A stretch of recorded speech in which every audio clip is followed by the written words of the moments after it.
अस्सलाम वालेकुम। Welcome to my channel voice over by Amna Shah. Listeners, आइए इंस्पेक्टर अहमद यार खान के सिलसिले की एक और सनसनीखेज तफ्तीशी कहानी सुनते हैं। ये वारदात पाकिस्तान से 1.5 साल पहले की है। वारदात का इलाका पाकिस्तानी है। मुतालिका अफराद बाकायदे हयात हैं, इसलिए मैं किसी गांव का नाम नहीं लिखूंगा, अफराद के फर्जी नाम इस्तेमाल करूंगा। मैं उस वक्त वारदात के थाने का SHO था और ये थाना देहाती इलाके का था। पंजाब के देहाती इलाकों की थानेदारी से अल्लाह बचाए। बिरादरियों के माबैन खानदानी दुश्मनियों पर कत्ल और खून खराबा रोज का मामूल है। अल्लाह का फजल तो खूब होता है, दोनों फरीक एक दूसरे से बढ़ चढ़ कर रिश्वत देते हैं, लेकिन हर एक केस खोल नहीं किया जा सकता, मुकदमा तो कायम करना ही पड़ता है। इस तकाजा कमजोर करके मुलजिम को छुड़ा लिया जाता है। अलबत्ता अंग्रेजों के ज़माने में ये काम बहुत मुश्किल था। हिंदू, मुसलमान और सिख इकट्ठे काम करते थे। चुगली का डर रहता था। अंग्रेज अफसर अचानक थानों पर जा धमकते थे और ज़ेरे तफ्तीश वारदातों की बाल की खाल उतारने बैठ जाते थे। इसलिए हर वारदात की तफ्तीश सोच समझकर और पूरी मेहनत से की जाती थी। मेरा थाना ऐसे ही एक इलाके में था। कत्ल के 7 मुकदमे कोर्ट में चल रहे थे और 9 ज़ेरे तफ्तीश थे। अंग्रेज डिप्टी कमिश्नर पक्का फिरौन था, पुलिस का तो दुश्मन था। जब दौरे पर आता था तो कांस्टेबलों के प्राइवेट बॉक्स भी खोलकर देखा करता था। पुलिस कप्तान भी अंग्रेज था। थानेदारों को वारदात सुनाकर उनका इम्तिहान लेता था। उर्दू बोलता था, लेकिन माँ बहन की गालियाँ पंजाबी जबान में दिया करता था। ज़ेरे तफ्तीश केसों की कारगुजारी और रोज नामचा पूरी तवज्जो और गौर से देखा करता था। जरा सी सुस्ती या हेरा फेरी नजर आए तो मुअत्तल कर देता था। वो ऐसे ही हालात थे जिनमें एक रोज मेरे थाने में ये रिपोर्ट दर्ज कराई गई कि आयशा नाम की एक लड़की उम्र 20 साल 2 रोज से लापता है। गांव से निस्फ मील दूर एक खट से उसकी शलवार मिली है। रिपोर्ट दर्ज कराने वाला उसका बाप था। उसके साथ लड़की का चचा था। लड़की कंवारी बताई गई थी। उन्होंने बताया कि शलवार का रंग आसमानी है और उस पर खून के दाग धब्बे हैं। उन्होंने शलवार मौके वारदात पर ही पड़ी रहने दी थी। आयशा के बाप से तमाम तर जरूरी मालूमात ली गईं। मेरे कुछ सवाल ऐसे थे जिनका जवाब कोई भी बाप सही नहीं दिया करता।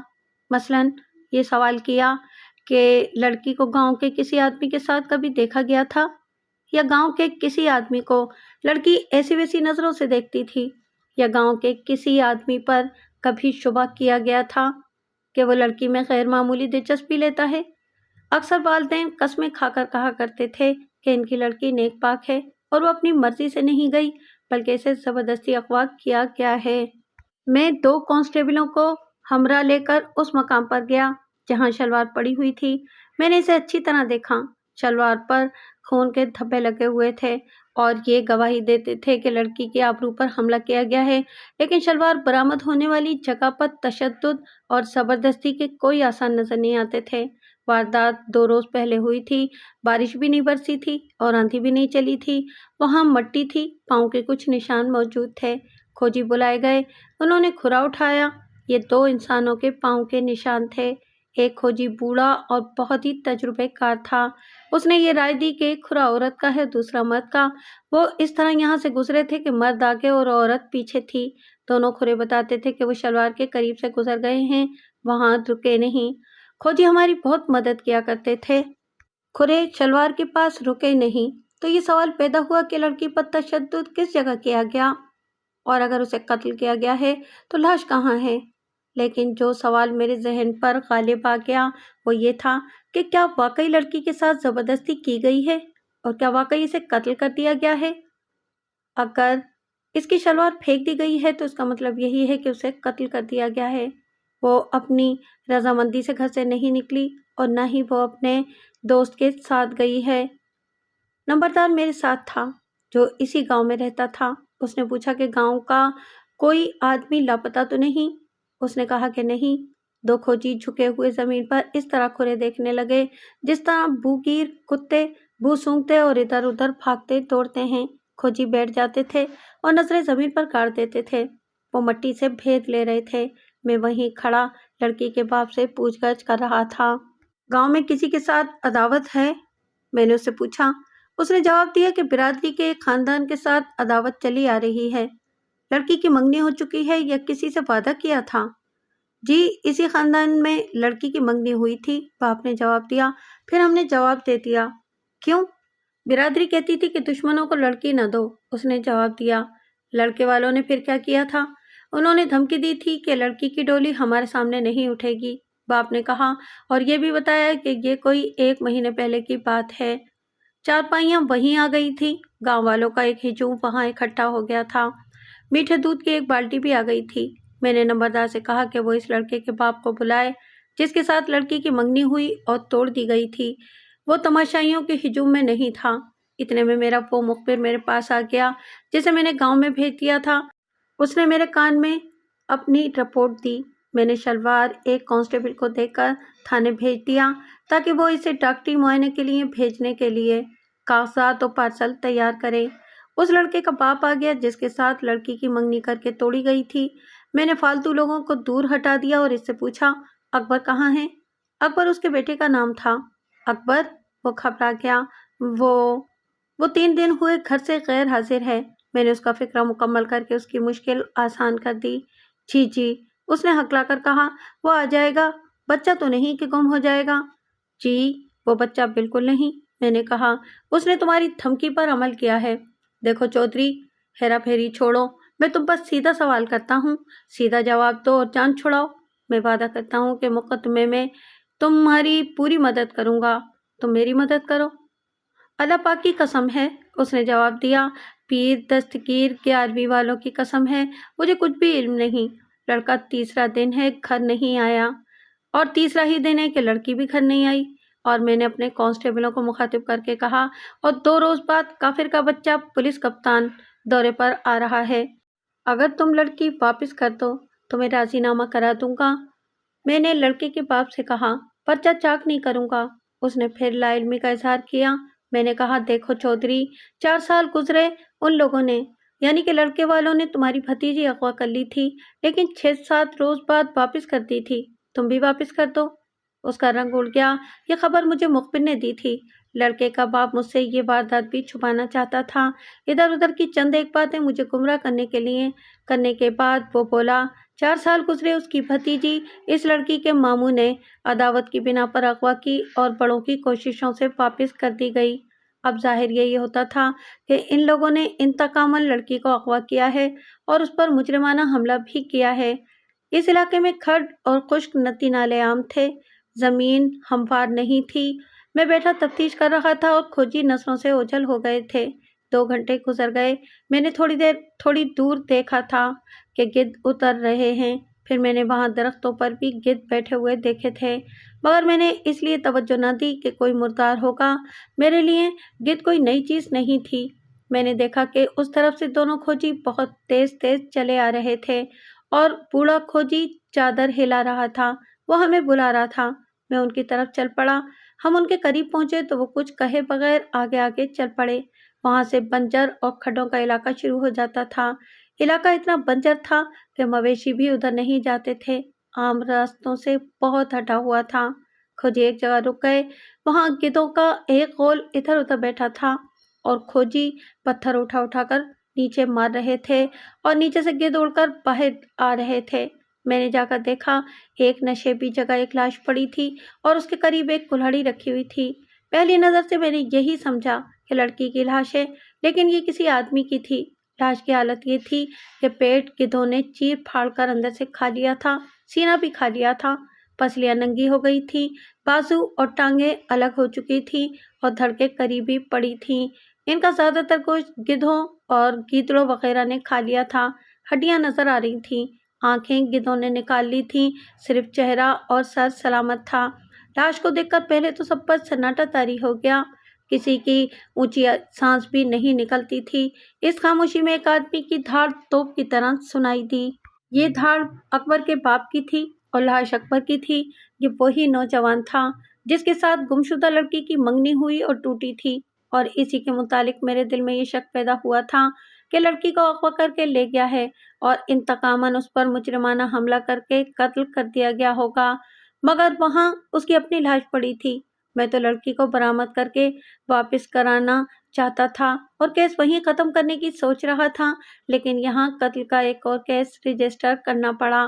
बात जो एक आम जहन के आदमी को भी समझ आ सकती थी, यही थी कि इस मकतूल ने लड़की को अगवा किया और उसी रोज़ या दूसरे रोज़ लड़की के लवाहिकीन ने इसको कत्ल कर दिया था। लेकिन ये किस्सा आम जहन का नहीं था। पुलिस को मुकदमा कायम करना पड़ता है, जिसके लिए इसका खासा मजबूत और काबिले यकीन होना ज़रूरी होता है। इसके लिए गवाहों और सबूत की ज़रूरत होती है, वरना अदालत में कानून पुलिस के मुंह पर थूक कर मुकदमा खारिज कर देता है। इस लाश के टुकड़े इकट्ठे कराए और पोस्टमार्टम के लिए भिजवाने का इंतजाम किया। मैंने ये देखा कि लाश की खोपड़ी टूटी हुई थी, कुल्हाड़ी के साथ बाल चिपके हुए थे। इसे इसी कुल्हाड़ी से कत्ल किया गया था। मुझे उम्मीद थी कि मकतूल का बाप, जो अपने जवान बेटे की लाश देखकर पागल हो गया था, इसी जहनी हालत में कोई काम की बात बता देगा। मैंने उससे बहुत सवाल पूछे, घुमा घुमा कर जिरा की, लेकिन इसने मुझे कुछ पता नहीं के सिवा कुछ भी न कहा। सिर्फ ये पता चला कि ये कुल्हाड़ी मकतूल की थी, दस्ता खुद उसने बनवाया था और इस पर 3-4 रंग किए गए थे। इन्हीं से कुल्हाड़ी पहचानी गई थी और इसी कुल्हाड़ी के साथ बाल थे और खून भी जमा हुआ था। इसे देखकर मुझे ख्याल आया कि हो सकता है इस कुल्हाड़ी से मकतूल ने कातिल पर वार किया हो। इसके साथ ही मैंने ये भी सोचा कि ये कुल्हाड़ी यकीनन सर पर मारी गई है। अगर ये कातिल के सर में उतरी है तो वो भी जिंदा नहीं होगा, और अगर वो जिंदा है तो देखना पड़ेगा कि कौन है और कहाँ है। मैंने लोगों को ये कहकर दौड़ाया कि इधर उधर जाकर देखो, कहीं कोई और लाश तो नहीं पड़ी। खोजियों से कहा कि वो अपनी कार्रवाई करें। घंटा भर की तलाश से कोई और लाश ना मिली। अलबत्ता खोजियों ने मुझे साथ ले जाकर पाँव के बुझे बुझे निशानात से वारदात का एक मंजर दिखाया, जो इस तरह था। खून के कतरे, खुश्क कतरे खट से निकले और आगे चले गए थे। इनके साथ पाँव के निशान खट की तरफ आते थे। मकतूल खट की तरफ आ रहा था और उसका खून जमीन पर गिर रहा था। एक जगह मिट्टी नरम थी, खुरा बताता था कि यहाँ मकतूल रुका था। हम आगे गए, मकतूल चला आ रहा था और आगे गए, और खोजियों ने मुझे एक जगह रोक लिया। मैंने जमीन देखी, पाँव के बेशुमार निशान इस तरह गड़मड़ थे जैसे 2-3 आदमी यहाँ नाचते रहे हों। यहाँ लड़ाई हुई थी, बूढ़ा खोजी बोला। इससे आगे खून का कोई निशान नहीं था। खून वहां से खट की तरफ आया था। मकतूल जख्मी होकर गांव की तरफ आया था और उसने गांव तक पहुंचने के लिए ये रास्ता इख्तियार किया था, क्योंकि ये शॉर्टकट था, मगर जख्म ने इसे इस खट से आगे न जाने दिया। कातिल कौन था? इन हालात में थानेदारों को मदारियों के करतब दिखाने पड़ते हैं। सोच सोच कर दिमाग थक जाता है और रात को नींद भी नहीं आती। और जब सर पर अंग्रेज अफसर सवार होते थे और अदालत में बाल की खाल उतारने वाले सफाई के वकील बमे गवाहाने सफाई मौजूद होते थे, और जब तफ्तीश में गांव के लोग जरा भर ताउन नहीं करते थे, तो थानेदारों का जीना हराम हो जाता था। मेरे लिए लड़की की गुमशुदगी के साथ इस आदमी का कत्ल, जिस पर अगवा का शुबा किया जा सकता था, चक्की के 2 पत्थर बन गए और मुझे पीसने लगे। मेरे दिमाग में वारदात के जो पहलू उठे वो ये थे। लड़की को अगवा करके मकतूल ले जा रहा था। लड़की के लवाहिकीन ने इसे रास्ते में जा लिया और कत्ल कर दिया, या लड़की मकतूल के साथ जा रही थी। रास्ते में कोई गुंडे बदमाश लोग मिले, उन्होंने मकतूल को कत्ल करके लड़की की आबरूरेजी की और उसे उठाकर ले गए होंगे। कहीं कत्ल करके लाश दबा दी, या फिर लड़की अपनी मर्जी से मकतूल के साथ जा रही थी। लड़की किसी और के साथ अपनी मर्जी से जा रही थी कि उसके साबिक मंगेतर मकतूल ने देख लिया। उसने लड़की को इस नामालूम आदमी से छीनना चाहा और लड़ाई में वो मारा गया। कातिल भी जख्मी हुआ। कातिल किसी और गांव का रहने वाला था। मकतूल को लड़की के वालिदैन ने कत्ल किया और लड़की को भी कत्ल करके लाश कहीं गायब कर दी। लड़की की आबरूरेजी की गई, लेकिन मैंने ये शुबा भी दिल में रखा कि लड़की की आबरूरेजी नहीं हुई। शलवार और इस पर खून पुलिस और वालिदैन को धोखा देने का एक ढोंग है। मैं थाने में चला गया, लाश पोस्टमार्टम के लिए शहर भेज दी। शलवार का पार्सल बनाकर कांस्टेबल के हाथ लाहौर भेज दिया। साथ मैंने वारदात की ज़रूरी तफसील भी लिख भेजी। इस वारदात को मैंने इलाके में फैला दिया। खोजी अपना काम करते रहे। खोजियों की हैसियत सिर्फ इतनी होती थी कि वो तफ्तीश आसान कर दिया करते थे, या यूँ कहना चाहिए कि अंधेरे में पुलिस का हाथ पकड़कर जहाँ तक इनका तजुर्बा साथ देता था रहनुमाई करते थे। खोजियों ने रात के वक्त मुझे ये रिपोर्ट पेश की कि लड़की किसी और के साथ गई है और रेलवे स्टेशन की तरफ गई है। ये ब्रांच लाइन का छोटा सा स्टेशन था। मकतूल वहां तक साथ है जहां लड़ाई हुई है और जहां से खून और उसका खुरा गांव की तरफ वापस गया है और खड्ड में जाकर खत्म हो गया है। मैं सोचने लगा, क्या मुझे खोजियों पर भरोसा करके तफ्तीश को इस लाइन पर डाल देना चाहिए कि लड़की किसी और के साथ अपनी मर्जी से गई है। मगर शलवार अंग्रेजों की हुकूमत में सरकारी दफ्तर, डॉक्टर और जिस महकमे के साथ भी वास्ता पड़ता, तफ्तीश के मामले में पूरा ताउन और फौरी कार्रवाई करते थे। पोस्टमार्टम रिपोर्ट तो दूसरे ही दिन मिल गई। लाहौर से शलवार वाले खून की तीसरी रिपोर्ट आ गई। मकतूल की पोस्टमार्टम से जाहिर हुआ कि कुल्हाड़ी खोपड़ी में 3.25 इंच उतरी है। कुल्हाड़ी के साथ जो बाल हैं वो मकतूल के मालूम होते हैं। मकतूल की पीठ पर दोनों शोल्डर ब्लेडों के दरमियान कुल्हाड़ी का एक आड़ा जख्म है और एक जख्म गर्दन की दाईं तरफ है जो 2 इंच गहरा है।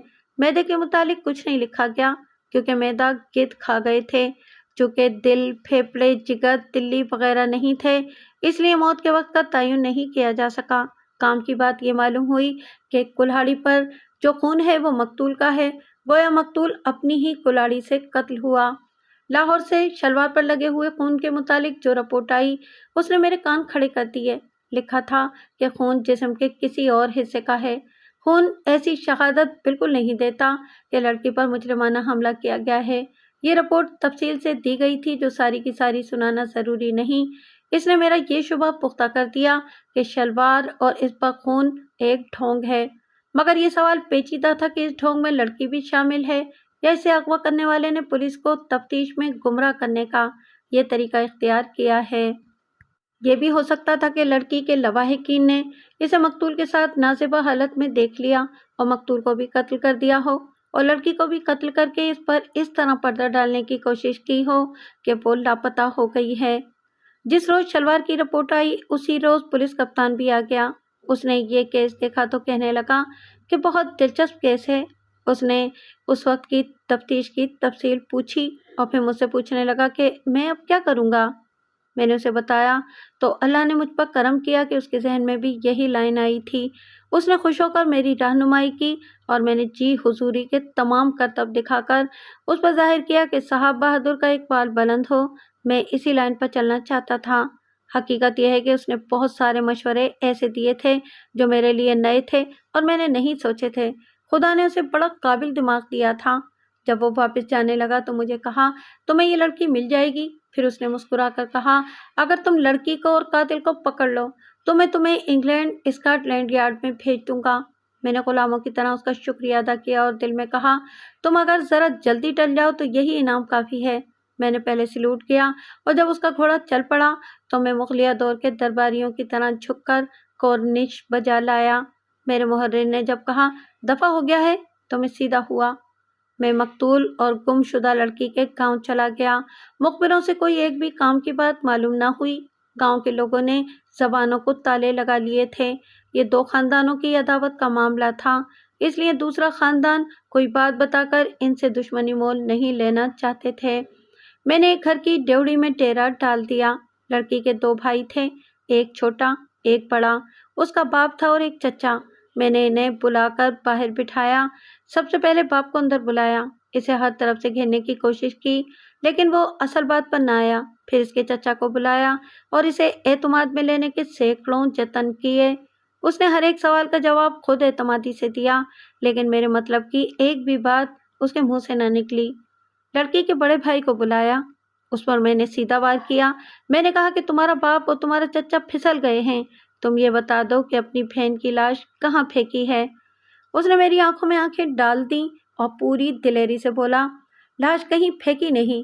अगर बहन जिंदा सामने आ गई तो इसकी लाश कहीं फेंकूंगा नहीं, लाश को ऐसे ही पड़ा रहने दूंगा और मैं तुम्हारे पास कुल्हाड़ी लेकर खुद ही पहुंच जाऊंगा और अगर उस आदमी का भी अता पता मिल गया तो उसकी लाश भी तुम्हें खुद दिखाऊंगा और अपने हाथ से तुम्हारे आगे करके कहूँगा कि ये ले थानेदार, हथकड़ी लगा ले।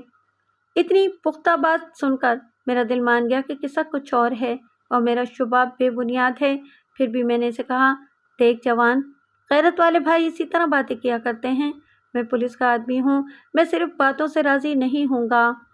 اس 23-24 سال کی عمر کے گبرو جوان نے میرا ذرا بھی لحاظ نہ کیا، میری آنکھوں میں آنکھیں ڈال کر بولا، میں جانتا ہوں تم صرف باتوں سے راضی نہیں ہوگے، تم نے ہمارے دشمنوں کا خنزیر کھا لیا ہوگا، ہمارے گھر سے تمہیں ایک پیسہ نہیں ملے گا، ایک ہماری عزت رہ گئی ہے، دنیا کے سامنے بدنام ہوئے اور تم ہم پر الزام لگاتے ہو کہ ہم نے اپنی بہن کو قتل کر کے لاش کہیں پھینک دی ہے۔ میں درمیان میں بولنے لگا تو اس نے بڑے روب سے کہا، دیکھو ملک صاحب، تم تھانے دار ہو، میرے خدا نہیں ہو، تمہارے گھر میں بیٹی کی ذات ہے، غیرت کرو، مجھے ہتھکڑیاں اور پھانسی کا ڈر نہیں، جس دن سے میری بہن غائب ہوئی ہے میں پھانسی کے تختے پر کھڑا ہو گیا ہوں، مجھے اب تمہاری دھونس اور ہتھکڑیاں ڈرا نہیں سکتی، اصل ملزم پکڑو نہیں تو مجھے حوالات میں بند کر دو، کہیں ایسا نہ ہو کہ تمہارے بچے میرے ہاتھوں سے یتیم ہو جائیں۔ دیہات کے لوگ تھانے داروں کو خدا سمجھا کرتے تھے، ایسی دھونس سے پولیس کے آگے کوئی نہیں بولا کرتا تھا، لیکن اس نوجوان نے مجھے ہلا کے رکھ دیا۔ میں بھی مسلمان تھا اور 2 بچیوں کا باپ اور ایک بہن کا بھائی۔ میں نے اس کی بات کو تسلیم کر لیا کہ لڑکی اپنے لواحقین کے ہاتھوں قتل نہیں ہوئی۔ اس کے باپ اور چچا کا انداز بھی بتاتا تھا کہ وہ بے گناہ ہیں۔ میں نے اس کے چھوٹے بھائی کو نہ بلایا، بڑے بھائی کو یقین دلایا کہ میں نے دوسرے فریق سے رشوت نہیں لی اور میں اس کی بہن کو اپنی بہن اور بیٹی سمجھتا ہوں۔ اسے میں نے کہا کہ میں اس کی ماں سے بھی ملنا چاہتا ہوں۔ اس نے کہا کہ یہ مہربانی کرو کہ اسے یہاں نہ بلانا، ہمارے گھر چلو اور اکیلے چلو، کوئی سپاہی ساتھ نہ ہو، جو پوچھو گے بتائیں گے، عزت خاطر کریں گے، لیکن ہم گاؤں میں یہ نہیں کہلوانا چاہتے کہ ہماری ماں کو پولیس نے طلب کیا ہے۔ میں اس وقت وردی میں تھا، مجھے اس جوان کی باتیں اتنی اچھی لگیں کہ میں نے اسے کہا، میں تمہارے پورے خاندان کی عزت کروں گا، میں وردی میں تمہارے گھر نہیں جاؤں گا اور دن کے وقت بھی نہیں جاؤں گا، آج رات کو آؤں گا۔ میں اسی رات دیہاتی کپڑے پہن کر ان کے گھر گیا، لڑکی کی ماں کو الگ بٹھا کر پوچھا کہ لڑکی عام طور پر کس طرح کے کپڑے پہنا کرتی تھی۔ میں نے اپنے ذہن پر بہت ہی زور دے کر تفتیش کی ایک لائن نکالی تھی اور اس میں پولیس کپتان کے مشورے بھی شامل تھے۔ میں اب ان کے مطابق تفتیش کر رہا تھا۔ ماں نے بتایا کہ لڑکی ہمیشہ سوٹ ہی پہنا کرتی تھی، یعنی شلوار اور قمیض کا رنگ ایک ہی ہوتا تھا۔ یہ بات میرے کام کی تھی۔ میں نے اسے پوچھا، لڑکی کے کتنے سوٹ تھے؟ اس نے بتایا کہ 5۔ میرے پوچھنے پر اس نے ہر ایک سوٹ کا رنگ بھی بتا دیا۔ میں نے اسے کہا کہ 1 سوٹ وہ پہن کر گئی ہے، باقی 4 سوٹ مجھے دکھاؤ۔ وہ اٹھی تو میں بھی اس کے ساتھ لالٹین لے کے چل پڑا۔ لڑکی کا سوٹ کیس الگ تھا، میں نے لالٹین پکڑے رکھی، لڑکی کا باپ اور بھائی بھی ساتھ کھڑے تھے۔ سوٹ کیس سے یہ کپڑے برآمد ہوئے، 3 سوٹ یعنی ایک ہی رنگ کی کاٹن کی شلوار اور قمیض، جن میں ایک سوٹ پھولدار تھا اور ایک قمیض آسمانی رنگ کی نکلی۔ یہ قمیض اس شلوار کے ساتھ کی تھی جو باہر سے خون آلود برآمد ہوئی تھی۔ کپڑوں کا چوتھا جوڑا گھر میں نہیں تھا، جس کا مطلب یہ تھا کہ لڑکی یہ سوٹ پہن کر گئی ہے اور آسمانی رنگ کی شلوار ویسے ہی ساتھ لے گئی تھی راستے میں پھینکے جانے کے لیے۔ یہ یاد رکھیے کہ شلوار ایسی جگہ پھینکی گئی تھی جہاں درخت تھے، قریب پانی کا چھوٹا سا جوہر تھا، کھیتوں میں کام کرنے والے وہاں آرام کے لیے بیٹھتے تھے، وہاں سے راستہ بھی گزرتا تھا۔ گھر میں ماں نے چوتھا جوڑا بہت تلاش کیا، نہ ملا، گھر سے کوئی نقدی یا زیور یا کوئی چیز غائب نہیں تھی۔ میں سوچنے لگا کہ لڑکی کو ان لوگوں نے خود قتل نہیں کیا، اکبر کو بھی انہوں نے قتل نہیں کیا، تو قاتل کون ہے اور لڑکی کس کے ساتھ گئی؟ یہ امر یقینی تھا کہ لڑکی اپنی مرضی سے گئی ہے۔ میں نے اس کی ماں کو الگ کر کے کہا، جب تک تم کوئی سراغ نہیں دو گی لڑکی نہیں ملے گی۔ یہ بتاؤ کہ اکبر کے علاوہ گاؤں کے کسی اور لڑکے کو لڑکی نے کبھی پسند کیا تھا یا تمہیں کبھی شک ہوا تھا؟ اس نے قسمیں کھا کھا کر کہا کہ ایسی کوئی بات نہیں تھی اور نہ ہی اس نے کبھی اکبر کے متعلق پسندیدگی کا اظہار کیا تھا۔ لڑکی کسی دوسرے گاؤں میں کبھی گئی تھی؟ ہاں، ماں نے بلا جھجک کہا، فلاں گاؤں میں میری بہن ہے، لڑکی وہاں جایا کرتی تھی، 3-3 4-4 روز رہتی تھی۔ تمہاری اس بہن کا کوئی لڑکا جوان ہے؟ نہیں، اس نے جواب دیا، سب سے بڑے لڑکے کی عمر ابھی 6 سال ہے۔ لڑکی دوسرے گاؤں جایا کرتی تھی، یہ الفاظ میرے دماغ میں اٹک گئے۔ میں وہاں سے خوش و خرم نکلا۔ میری تفتیش غلط راستے پر نہیں جا رہی تھی۔ میں گاؤں سے نکلا تو سرکاری چوکیدار راستے میں کھڑا ملا۔ گاؤں میں صرف اسے پتا تھا کہ میں آ رہا ہوں۔ وہ میری واپسی کے انتظار میں وہاں کھڑا تھا۔ اس نے پوچھا، میرے لیے کوئی حکم؟ मैंने उसे कहा कि फलां गांव का चौकीदार सुबह मेरे पास आ जाए और इसे सख्ती से कहना कि किसी को पता न चले। मैं थाने चला गया और जब चारपाई पर लेटा तो 2 घंटे नींद ही ना आई। मैंने अकबर के कत्ल को अभी नजरअंदाज कर रखा था। सारी तवज्जो लड़की पर थी और पुलिस वालों में जो छठी हिस्स होती है वो मुझे बता रही थी कि लड़की का सुराग मिल गया तो अकबर का कातिल भी मिल जाएगा। देहात के सरकारी चौकीदार बड़े काम के लोग होते थे। थाने में घर घर की खबरें दिया करते थे। उनकी बीवियां भी हमारी मुखबिर होती थीं। गरीब लोग थे। उनकी बीवियां बड़े घरों में कामकाज किया करती थीं और हर घर में आती जाती थीं। सुबह सुबह दूसरे गांव का चौकीदार आ गया। वो कोई बड़ा गांव नहीं था। किसी के घर मेहमान आए तो सारे गांव को पता चल जाता था। मैंने इस चौकीदार से इस लड़की के मुतालिक पूछा तो उसने ये रिपोर्ट दी, लड़की अपनी खाला के पास आया करती है, 3-4 दिन रहती है। गांव का एक जवां साल आदमी नूर अहमद फौज में नाइक है। साल में 2 दफा छुट्टी पर आता है, एक बार 10-12 दिनों के लिए और एक बार महीने की छुट्टी लेकर। वो जब छुट्टी पर आता है तो लड़की अपनी खाला के पास जरूर आती है और 5-6 दिन रहती है। इसका छोटा भाई छोड़ जाता और बाद में लेने के लिए भी आ जाता है। मेरी यानी चौकीदार की बीवी ने बताया है कि लड़की नूर अहमद से मिलती है। वो उसकी खाला के घर बहुत आता जाता है, रात को देर से वहां से निकलता है। इसमें कोई शक नहीं कि लड़की का इसके साथ दोस्ताना है। लड़की की उसके साथ शादी नहीं हो सकती क्योंकि साथ नहीं मिलती। मैंने चौकीदार से पूछा कि लड़की की गुमशुदगी के दिनों नूर अहमद छुट्टी पर आया था। उसने बताया कि नहीं, 2 महीने गुजरे वो छुट्टी पर आया था।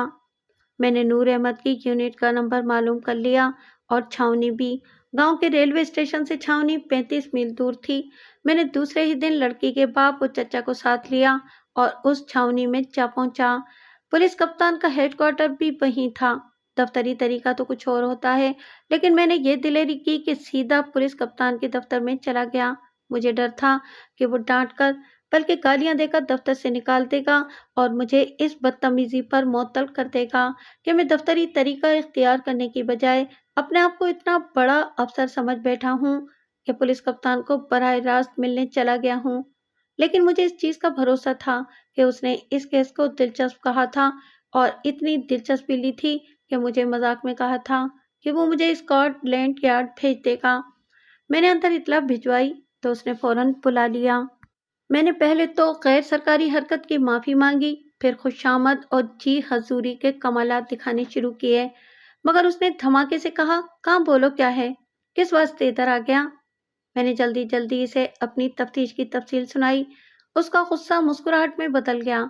मैंने उसे बताया कि नायक नूर अहमद फला नंबर रेजिमेंट में है, उसके कमांडिंग ऑफिसर से मुलाकात करना चाहता हूँ, उसे कहें कि मेरी मदद करे। मैंने उसे यह भी बताया कि लड़की का बाप और चचा भी साथ हैं ताकि लड़की बरामद हो तो उसकी शनाख्त कर सकें। पुलिस कप्तान ने कहा कि इन दोनों को रेजिमेंट में न ले जाना, इन्हें पुलिस लाइंस में ठहराओ। उसने मुझे कहा कि मैं वहां वर्दी में न जाऊं ताकि मुलजिम अगर मुझे देख ले तो शक न करे, वरना बावर्दी थानेदार को देखकर वो चौकन्ना हो जाएगा। उसने उसी वक्त अपने पीए से कहा कि फला रेजिमेंट के सीओ कमांडिंग ऑफिसर से मिला दो। नंबर मिल गया। पुलिस कप्तान ने सीओ को सारा केस सुनाया। वो अंग्रेज था। उसने मुझे उसी वक्त बुला लिया। मैंने लड़की के बाप और चचा को पुलिस लाइंस में छोड़ा, वर्दी उतारी और बैग से अपने कपड़े पहनकर रेजिमेंट में गया। गोरा कमांडिंग ऑफिसर बड़ी इज्जत से पेश आया। मैं अंग्रेजी में उसे कहानी सुनाने लगा तो मैंने महसूस किया कि मेरी अंग्रेजी थाने के अंदर ही ठीक रहती है। साहब ने मुस्कुराकर कहा, हम उर्दू ठीक जानता है, उर्दू बोलो। उसे मुझ पर या शायद मेरी मादरी या शायद अपनी मादरी जबान पर रहम आ गया था। मैंने उर्दू में उसे वारदात और अपनी तफ्तीश सुनाई। मुझे डर था कि वो बोर होगा, लेकिन वो इतनी दिलचस्पी से सुनता रहा कि एक बार बोल पड़ा, बहुत अच्छा इंस्पेक्टर, बहुत अच्छा स्टोरी है, और ठीक से सुनाओ, आहिस्ता सुनाओ। मैंने बाकी कहानी मजे ले लेकर सुनाई और उसे बताया कि मुझे शुबा है कि इस रेजिमेंट का नायक नूर अहमद लड़की को ले आया है और मैं इसे पूछताछ करना चाहता हूँ। उसने उसी वक्त सूबेदार मेजर को और नूर अहमद के कंपनी सूबेदार को बुलाया। दोनों आ गए तो सीओ ने उनसे पूछा, नायक नूर अहमद शादीशुदा है और क्या वो फैमिली क्वार्टर में रहता है? कंपनी सूबेदार ने कहा, नहीं साहब, वो शादीशुदा नहीं है और बारिक में रहता है। फौज में शादीशुदा अफराद में से कुछ को फैमिली क्वार्टर मिलते हैं जो बारिकों के करीबी होते हैं।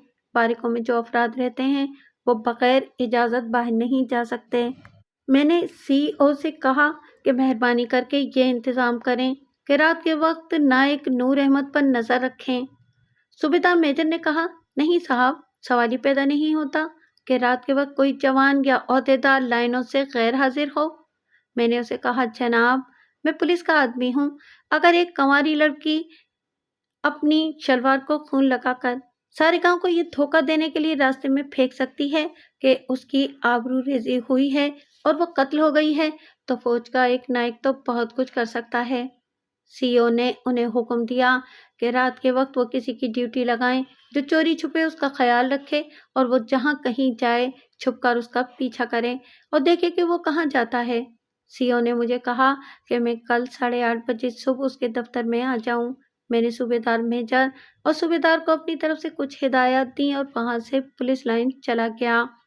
मैं दूसरे दिन 8:30 बजे सीईओ के दफ्तर में गया। बरामदे में सूबेदार मेजर और सूबेदार खड़े थे। उनके साथ एक नायक और एक हवलदार भी खड़ा था।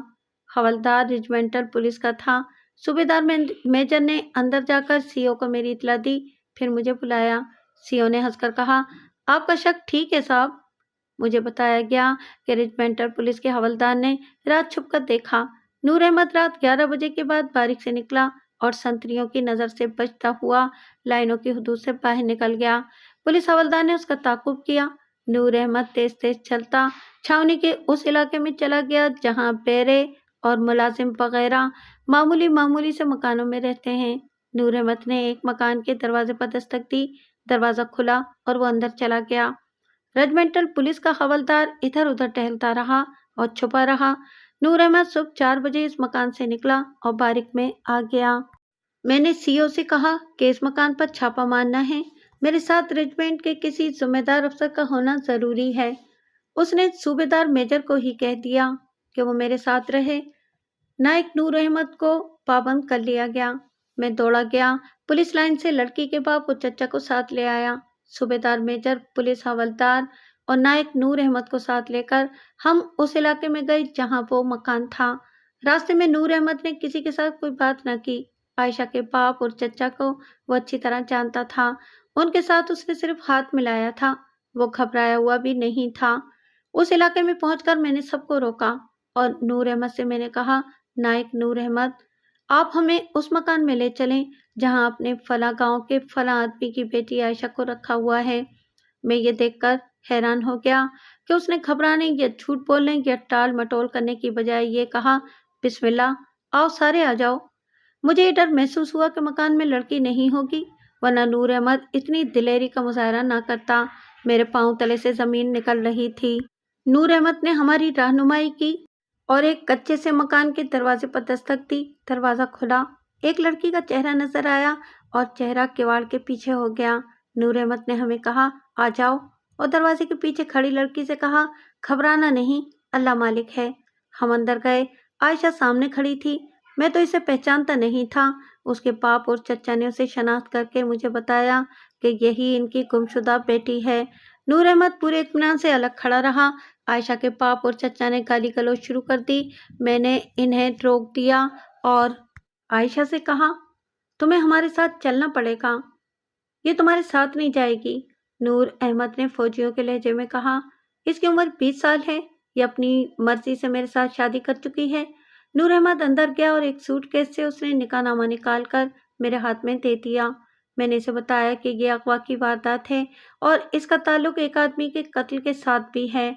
नूर अहमद की जगह सूबेदार मेजर बोल पड़ा। उसने कहा, थानेदार साहब, ये फौज का आदमी है और हमारी रेजिमेंट का नायक है। अब आप जो कार्रवाई करेंगे वो हमारे सीईओ साहब के ऑर्डर से करेंगे। ये गांव नहीं है, फौज है और यहाँ फौज का दस्तूर चलता है, सिविल पुलिस का नहीं। सूबेदार मेजर के लहजे में मेरे लिए कोई हमदर्दी नहीं थी। साफ पता चलता था कि वो अपने नायक की तरफदारी कर रहा है। मैंने इन्हें समझाने की कोशिश की तो सूबेदार मेजर ने लड़की के बाप और चचा से कहा कि आप जरा बाहर चले जाएं। वो चले गए तो सूबेदार मेजर ने हम सबको अंदर ले जाकर एक चरपाई पर बिठाया। लड़की को सैन में बिठाया। اس نے نور احمد سے کہا کہ ہمیں صحیح واقعہ سنا دو، پھر جو اللہ کرے گا۔ نور احمد غالباً اشارات سمجھ گیا۔ اس نے صاف صاف بتایا کہ لڑکی اسے چاہتی تھی اور وہ لڑکی کو چاہتا تھا۔ اس کے گاؤں میں لڑکی اپنی خالہ کے ہاں جاتی تھی اور وہاں پہلی بار وہ ملے تھے، پھر ہر چھٹی کے دوران وہ ملتے رہے۔ ان کی محبت پاک تھی، ان کی شادی ذات کے فرق کی وجہ سے نہیں ہو سکتی تھی۔ اس نے لڑکی کو ایک رات بتایا کہ وہ فلاں جگہ آئے گا اور لڑکی آ جائے۔ انہوں نے یہ پروگرام 2 ماہ پہلے بنایا تھا جب نور احمد چھٹی پر گیا ہوا تھا۔ نور احمد نے اسے کہا تھا کہ ایک فالتو شلوار ساتھ لانا۔ وہ صبح چھاؤنی سے گاڑی پر گیا اور گاڑی گاؤں سے 2.5 میل دور ان کا جو اسٹیشن تھا وہاں اترا۔ اس کی جیب میں چاقو تھا۔ رات تک وہ ادھر ادھر چھپتا پھرتا رہا۔ مقررہ وقت پر مقررہ جگہ پہنچا۔ لڑکی آ گئی، ایک شلوار اس کے ہاتھ میں تھی۔ نور احمد نے اپنی انگلی میں چاقو کی نوک ماری اور خون شلوار کے اوپر مل دیا اور شلوار ایسی جگہ پھینک دی جہاں سے لوگ گزرتے تھے۔ اس نے یہ ڈرامہ اس لیے کھیلا تھا کہ شلوار برآمد ہوگی تو لوگ یہی سمجھیں گے کہ لڑکی کو خراب کر کے کہیں قتل کر دیا گیا ہے۔ صوبیدار میجر نے کہا، لوگ ٹھیک کہتے ہیں کہ فوجی بے وقوف ہوتے ہیں۔ جب تم اتنی دلیری کر رہے تھے تو شلوار اور خون کا ناٹک بنانے کی کیا ضرورت تھی؟ صوبیدار میجر نے مجھ سے کہا، انسپکٹر صاحب، فوج میں دلیری ضرور ہوتی ہے، عقل نہیں ہوتی۔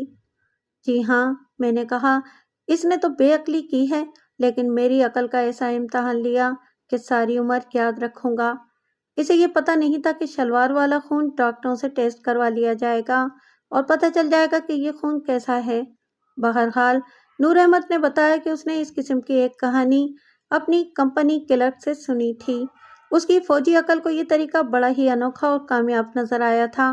اس نے شلوار وہاں پھینکی اور جب 1.25 میل آگے گئے تو اسے اچانک بالکل اپنے پیچھے سے آواز آئی، اوئے ٹھہر جا، ارے مرد ہو تو لڑکی مردوں کی طرح لے جاؤ۔ وہ فوجی تھا، برما فرنٹ پر لڑ کر آیا تھا۔ تیزی سے پیچھے مڑا۔ عائشہ ایک طرف ہٹ گئی۔ وہ آدمی کلاڑی اپنے سر سے اوپر اور پیچھے لے جا چکا تھا۔ عائشہ ذرا پیچھے تھی۔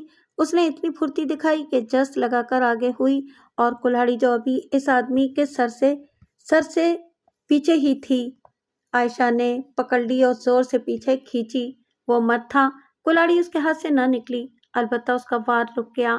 نور احمد نے اچھل کر اس کے پیٹ میں لات ماری۔ کلاڑی اس آدمی کے ہاتھ سے چھوٹ گئی اور عائشہ کے ہاتھ میں رہ گئی۔ عائشہ نے کلاڑی نور احمد کو دے دی۔ انہیں ابھی معلوم نہیں ہو سکا تھا کہ یہ آدمی کون ہے۔ اندھیرا گہرا تھا۔ نور احمد نے کلاڑی کی 3 وار کیے، ایک گردن پر لگا، ایک پیٹھ پر اور آخری بار سر پر لگا۔ نور احمد نے کلاڑی اس کے سر میں ہی رہنے دی اور عائشہ کو لے کر اسٹیشن کی طرف چل پڑا۔ نور احمد نے اسے لڑکھڑاتے دیکھا تھا، گرتے نہیں دیکھا تھا۔ اسے یقین تھا کہ وہ جو کوئی بھی تھا اب وار کرنے کے قابل نہیں رہا۔ عائشہ اور نور احمد کو بالکل علم نہیں تھا کہ وہ کون تھا۔ میں نے نور احمد کو بتایا کہ وہ عائشہ کا پہلا منگیتر اکبر تھا۔ خون کے نشان کھوجیوں نے مجھے دکھائے تھے۔ ان سے باقی کہانی مکمل ہوتی تھی۔ اکبر کلاڑی اٹھا کر یا کلاڑی کے سہارے وہاں سے گاؤں کو چل پڑا تھا اور کھڈ میں جا کر مر گیا تھا۔ اپنے قتل کا آلۂ قتل اس کے اپنے ہی پاس رہا۔ نور احمد صبح سے پہلے چھاؤنی پہنچ گیا۔ اس نے مکان کا انتظام اور اس کے دوستوں نے نکاح کا انتظام کر رکھا تھا۔ نکاح پڑھایا گیا۔ اب وہ ہر رات یہ خطرہ مول لیتا تھا کہ رات 11 بجے کے بعد چوری چھپے اپنی بیوی کے پاس چلا جاتا تھا اور صبح 4 بجے بارک میں آ جاتا تھا۔ یہ سراغ لگانا ممکن نہیں تھا کہ اکبر ان کے پیچھے کس طرح چلا گیا تھا۔ اس نے شاید رات کو عائشہ کو گاؤں سے باہر جاتے دیکھ لیا ہوگا اور کلاڑی لے کر اس کے پیچھے گیا ہوگا۔ بہرحال یقین سے کچھ نہیں کہا جا سکتا۔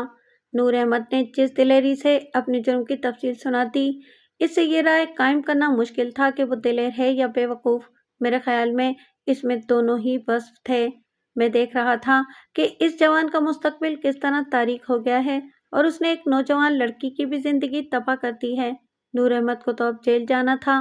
بہرحال اس کی رجمنٹ کے افسروں نے میری اور اس کی ساری مشکلیں آسان کر دیں، اور وہ اس طرح کہ جب میں نے لڑکی کی برآمدگی کے کاغذات تیار کر لیے اور صوبیدار اور پولیس حوالدار سے دستخط لینے لگا تو انہوں نے صاف انکار کر دیا۔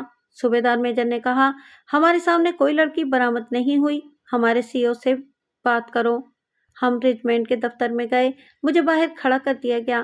صوبیدار میجر اپنے سی او کے دفتر میں جانے کی بجائے کسی اور افسر کے دفتر میں چلا گیا۔ پھر میں نے 2 انگریز افسروں کو صوبیدار میجر کے ساتھ CO کے دفتر میں جاتے دیکھا۔ بہت دیر بعد نائک نور احمد کو اندر بلایا گیا۔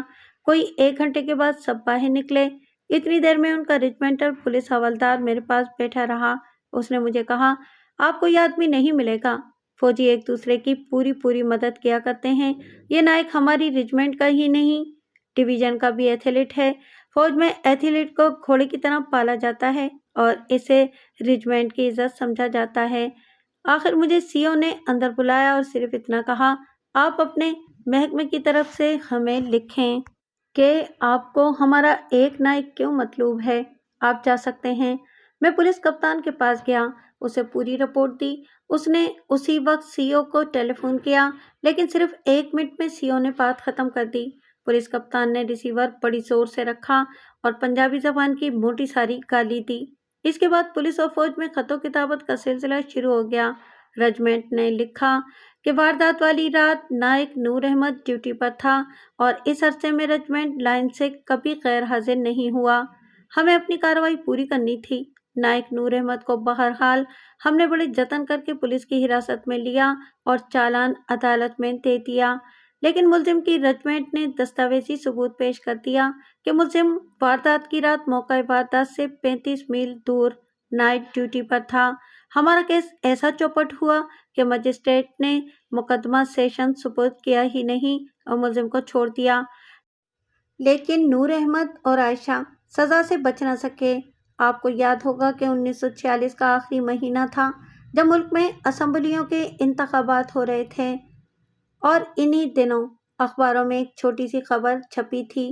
جہلم چھاؤنی میں ایک شقی القلب دیہاتی نے ایک رجمنٹ کی بارک میں جا کر نور احمد نام کے ایک نائک کو کلہاڑی کے پے در پہ وار کر کے قتل کر دیا ہے۔ اس سے پہلے وہ اس کی بیوی کو، جو قاتل کی اپنی بہن تھی، اس کے مکان میں قتل کرایا تھا۔ فوجیوں نے قاتل پر قابو پا لیا اور اسے پولیس کے حوالے کر دیا۔ قتل کی وجہ دیرینہ عداوت بیان کی جاتی ہے۔